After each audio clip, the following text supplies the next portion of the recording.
पगार 22,000, मात्र कोट्यवधींचा व्यापार.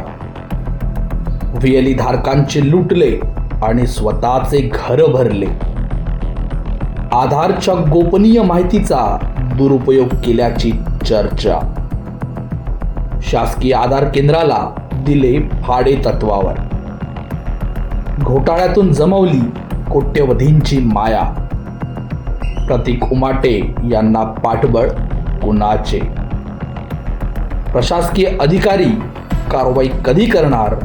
मोठा प्रश्न.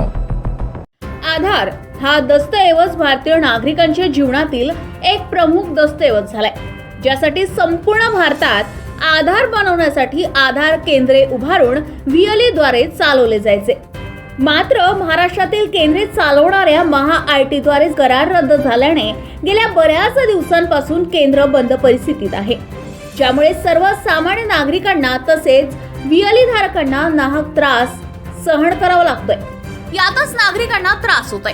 मात्र प्रतीक उमाटे व शेखर ताकसांडे सारखे भ्रष्ट अधिकाऱ्यांनी चांगलंच मंजा सुतल्याचं दिसून येत आहे. कधी काळी साधारण कर्मचारी असणारे प्रतीक उमाटे, ज्यांचा पगार 22,000, मात्र कोट्यवधीचा व्यापार, हे शक्य झाले तरी कसे, हा विचार सर्वसामान्यांना पडतोय. उमाटे व ताकसांडे यांच्या भ्रष्टाचाराचे प्रकरण उघडताच चर्चेला चांगलेच उधाण आले आहे, ज्यात उमाटेंचे मोठे आईस्क्रीम पार्लर, LED वॉल सहित जाहिरातींचा व्यवसाय, सोबतच साहेबांनी बोगस दस्तऐवज बनवून व गोपनीय माहितीचा दुरुपयोग करून शासनाची व नागरिकांची फसवणूक करत माया जमवल्याचे बोलले जात आहे.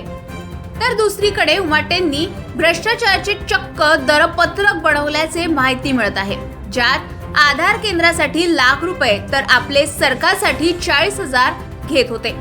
आधाराचे केंद्राचे होणारे प्रशिक्षण तसेच त्यांच्या परीक्षेसाठी देखील हजारो रुपये घेतल्याची बाब, तर कुठे बंद असणारे केंद्र सुरू करून भाडे तत्वावर दिल्याची चर्चा पुढे येत आहे.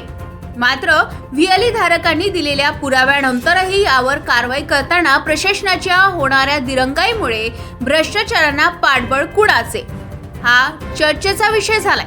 सदर घोळ्यात नागरिकांना होणारी असुविधा व VLE धारकांवर होणाऱ्या अन्यायाला न्याय देण्यासाठी शासनाची फसवणूक करणाऱ्या प्रतीक उमाटे व शेखर ताकसांडे यांची आयकर विभाग व पोलीस प्रशासन चौकशी करून भ्रष्टाचारांना गजाआड कधी घेणार, याकडे नागरिकांचं लक्ष लागलेलं आहे.